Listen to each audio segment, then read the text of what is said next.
ta présence reste avec nous. Au nom de Jésus, nous avons prié. Amen. Ce matin, nous allons repartir dès le début, afin qu'on peut mieux comprendre et apprécier ce que Jésus a fait sur la croix. Alléluia.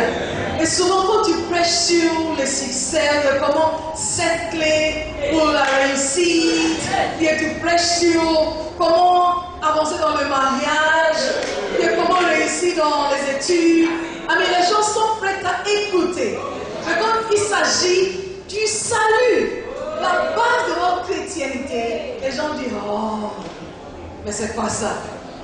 Alléluia. C'est pourquoi c'est rare de trouver les gens qui vont prêcher sur le salut. Il y a une étendue entre les eaux et qu'elle sépare les eaux d'avec les eaux. Et Dieu fit l'étendue. Elle sépara les eaux qui sont au-dessous de l'étendue et avec les eaux qui sont au-dessus de l'étendue. La Bible nous dit, c'est Dieu qui a vu que la terre était quoi? Informe et vide. Alléluia. Et il a commencé à créer les choses dans cette terre. Alors le soleil n'est pas apparu juste comme ça. C'est Dieu qui l'a créé. Alléluia. Et plus tard dans le message, vous allez comprendre pourquoi on a lu tous ces versets. Amen. Pour ceux qui se posent des questions. Amen. Nous avons aussi vu que Dieu n'a pas pris une pause pour ceux qui aiment se reposer. Alléluia. Là, vous travaillez et dire, oh, c'est bon, c'est bon, c'est bon. Je ne vais pas travailler lundi, mardi, mercredi, jeudi, vendredi, samedi.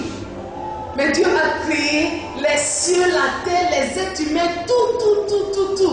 Dans 6 jours. Dieu doit vous poser, qu'est-ce que tu fais toute la semaine? Certaines personnes ne font que dormir maintenant que vous êtes en vacances. Hey! C'est le moment de gagner tout ce qu'on a perdu, n'est-ce pas? On mange comme on doit manger, on suit les films comme on doit le suivre, on fait quoi encore? On rend visite aux gens. Alléluia, on fait les visitations by choice. À un moment donné, la Bible dit qu'il y avait le roi qui arrosait le jardin. Et il n'y avait personne pour cultiver les champs. Alors Dieu a mis l'homme Adam dans les jardins pour cultiver les champs.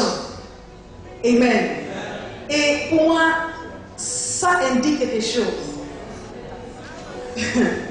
Si tu es ici et tu es un homme qui préfère que c'est la femme qui doit aller travailler, et puis toi tu restes à la maison, tu vois déjà que c'est pas bon. Dieu c'est pas bon. Alléluia.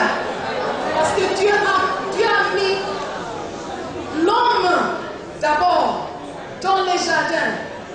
Alléluia. Pour travailler.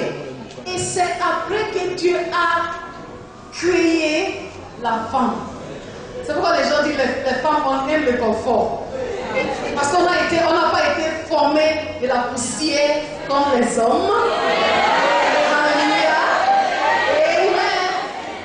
Mais après que tout a été fait, l'homme avait bien cultivé les jardins, ce qui était en ordre. C'est là où nous sommes arrivés.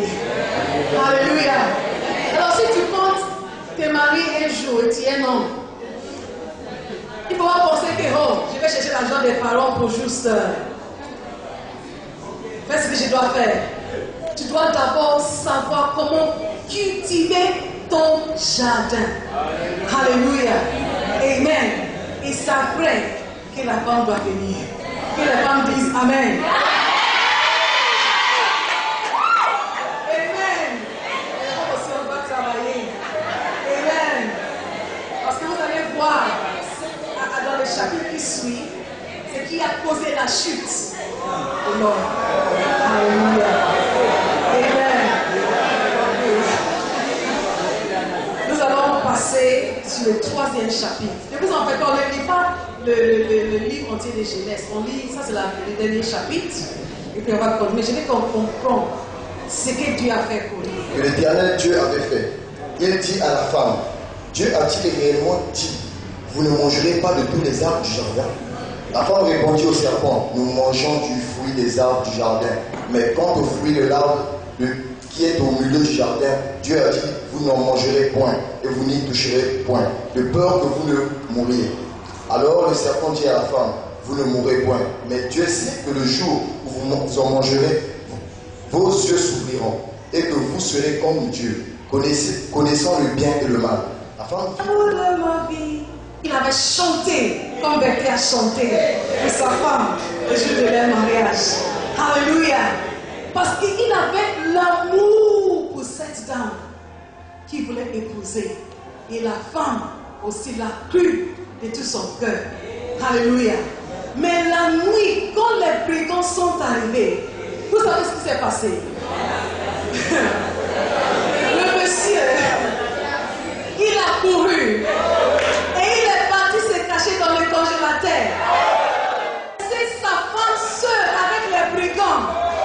Un homme qui disait qu'il aimait sa femme jusqu'à la mort. Alléluia. Bon, les maris de là, quand ils ne sont pas comme ça, ils sont corrects. Ils sont ok. Alléluia. Mais ce monsieur-là, il avait laissé sa femme et les brigands l'ont violé et les brigands l'ont frappé et ils ont marqué le visage et tout. Et après, quand les brigands sont partis, voici le monsieur qui arrive. Il demande, ma chérie, est-ce que ça va? Et la femme a dit, bien sûr, ça ne va pas. Et ça a causé, they are just gotten married. Et à cause de cet amour que le monsieur n'a pas pu éprouver, le mariage était condamné. Ce matin, j'aimerais vous encourager à bien remercier Dieu pour le salut que vous avez. Parce qu'à cause de ce salut, vos noms sont inscrits dans le livre de vie. Amen. Alléluia. Et si vous n'êtes pas sûr, si vos noms sont inscrits dans le livre de vie, ça veut dire que vous n'avez pas le salut. Alléluia. Tous les yeux sont fermés. Si tu es là ce matin et tu n'es pas sûr si tu es né de nouveau ou pas, voici l'opportunité.